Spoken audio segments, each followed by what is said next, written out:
Welcome to the deep dive. Right. Today we are going, well, straight into the heart of some really complex territory. We're wading through some incredible source material on identity, on self-emergence, and authority. Specifically, we're looking at the intersection of autistic and trans identities. Mm.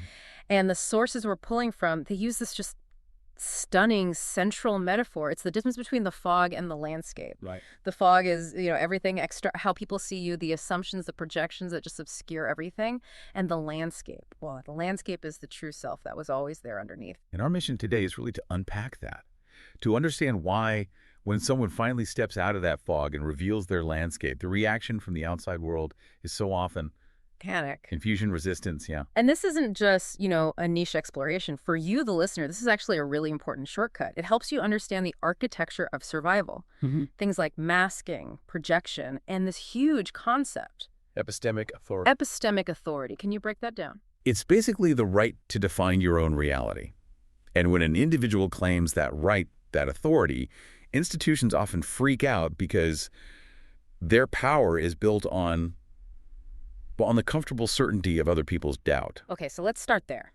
Inside the mist. Let's talk about the fog itself. The source material borrows this idea of the fog of war from, old video games. Yeah, where the map is blacked out and it simulates uncertainty. Exactly. But it makes a crucial distinction. For the autistic trans self, this was never a game. You couldn't just opt out. It was, and this is a direct quote, the operating system of survival. And what's so critical to get here is that this isn't just about, acting a certain way. It's about internal construction. The sources describe autistic masking, gendered masking, as an architecture. An architect. Exactly, not a costume. Think of it more like an internal scaffolding that is literally built inside the body, rib by rib. Wow. Yeah.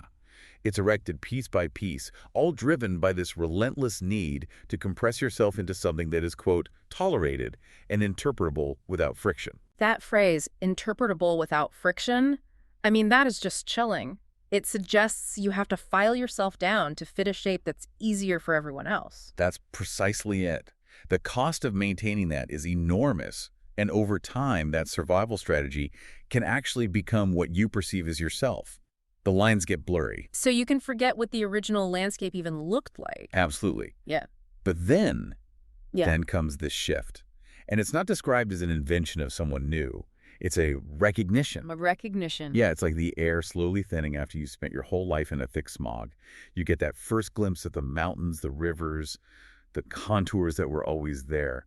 And the realization is so powerful. Yeah. The self was never small, only obscured.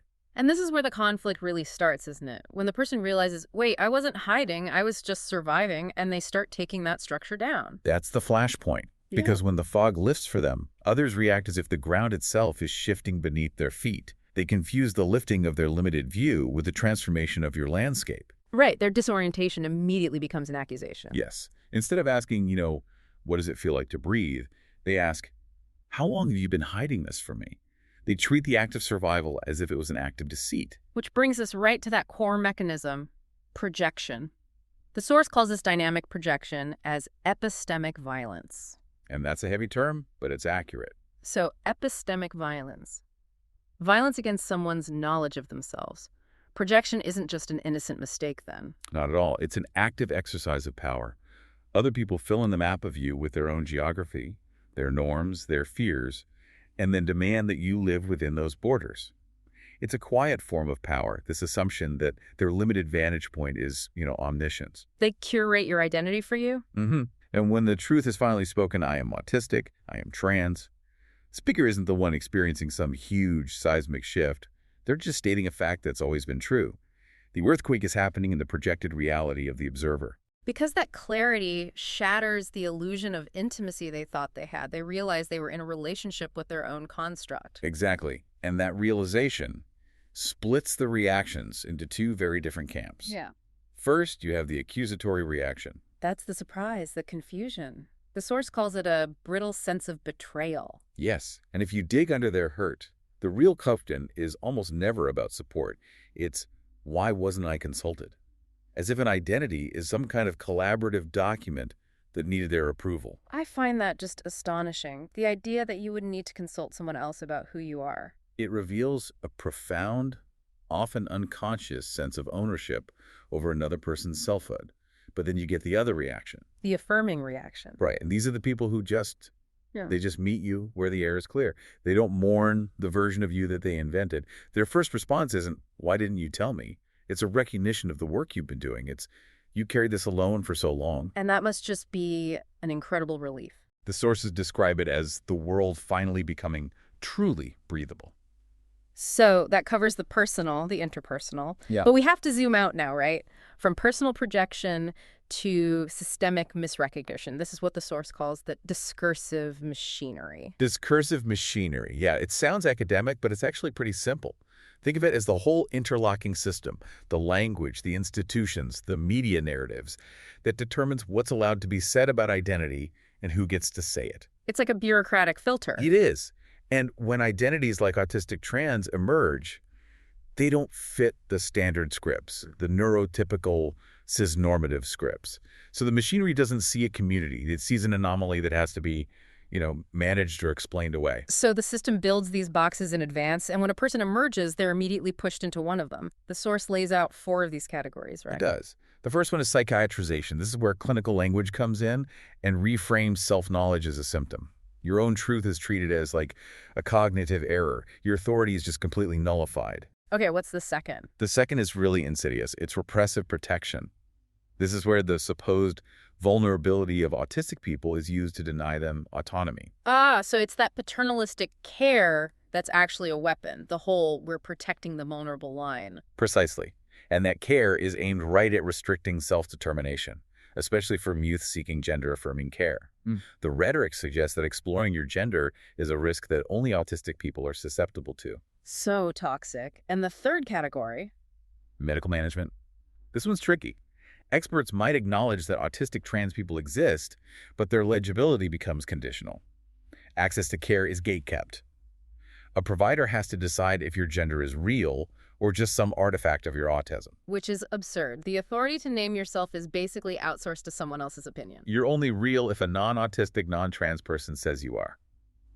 And then finally, the fourth category is the resistance to all of this. Affirmation and reclamation. Yeah, this is the explosion of narratives written by autistic trans people themselves. They're refusing to accept speculation as fact. And they're shifting the question from what's wrong with us to what frees us. And the whole machinery, all 3 of those control categories, they run on one fuel, right? Uncertainty. Uncertainty is politically useful. That's the key takeaway. If you treat these identities as a diagnostic risk, you justify intervention. You keep the power with the gatekeepers. Clarity would make them obsolete. Okay, to really feel the weight of this, we have to look at how being misseen plays out across a whole life. The sources break it down into 3 scales: micro, meso, and macro. Right, these nested layers of distortion. Let's start at the micro level. So childhood, the first rooms of your life. This is where it begins. Needs get misinterpreted through neurotypical scripts. A child's intense focus is seen as rude. Their need for routine is seen as stubborn. And this is where what the sources call identity overwork starts. Identity overwork. You learn to manage other people's interpretations of you before you even know who you are. You spend all your energy just trying to minimize friction. And that's exhausting. Then you move up a level to the meso institutions. Schools, doctors' offices, workplaces. And here, cisnormativity, the assumption that everyone is cisgender, is often disguised as professional concern. This is where that double bind gets really vicious, isn't it? It is. A professional might say, "Are you sure?" Autism makes this complicated. So they use your autism to question your gender.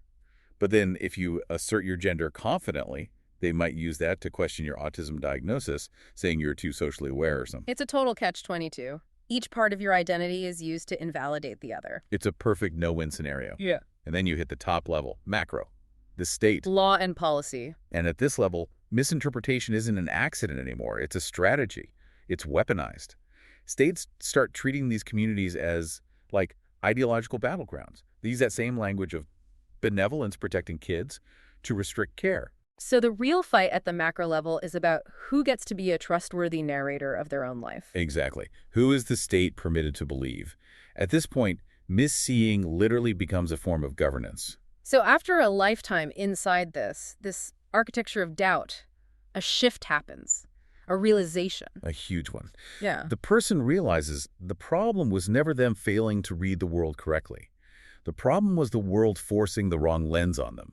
The sources call this achieving perceptual sovereignty. Perceptual sovereignty. I love that. It's the right to your own way of knowing. It's the right to trust your own perception. And what outsiders often see as autistic rigidity is, from the inside, a kind of relentless attunement to patterns, to contradictions, to truth. And this clarity gives them a unique insight. It really does. The source suggests autistic trans people often have this incredibly deep understanding of the constructedness of gender. They don't see it as some fixed biological thing. They see it as well as choreography, as a narrative. They can spot the artificial rules because their neurology is basically a world-class system auditor. Once you see the scaffolding, you can't unsee it. And you can decide whether to keep playing along or not. Which leads right into the process of reclaiming the map. Since institutions try to define them by a diagnosis, these communities are building their own frameworks, their own archives. They're claiming narrative sovereignty. As an act of resistance, yeah, but also as an act of care. You mentioned an example from the source, sensory residue. Can you explain that? Yeah, it's a fascinating concept from within the community. Sensory residue refers to the accumulated physical toll, the trauma even, that comes from constantly masking and managing sensory input, especially when it's tied to performing a gender. So it's not just a symptom of autism. No. By naming it and putting it in their own archives, they validate it as evidence of the labor they've performed just to survive. They're treating the knowledge held in their own bodies as the primary source of truth. That's a complete paradigm shift. It all comes down to one core belief, doesn't it? As the source says, we are not confused, we are not mistaken. Exactly. They are taking these intersections and moving them completely beyond a deficit model. They're establishing them as a site of knowledge. Hashtag tag outro. So in the end, that moment of emergence, when the self steps out of the fog, it isn't a correction. It isn't a delay. The sources call it alignment. Just Yeah. arriving in your own time, in your own shape. Yeah. The fog never actually changed the landscape. It only ever changed who was allowed to see it. And the shift that, as the source puts it, terrifies institutions most is that exact moment. It's when society can no longer mistake its own fog, its own comfortable projections for the reality of the landscape right in front of it. Which leaves us, and you, with a final thought to mull over. If misinterpretation can become governance, if projection can become policy, what new kind of world becomes possible when we decide collectively to prioritize the clarity of lived truth over the fragile comfort of our own familiar but flawed projections?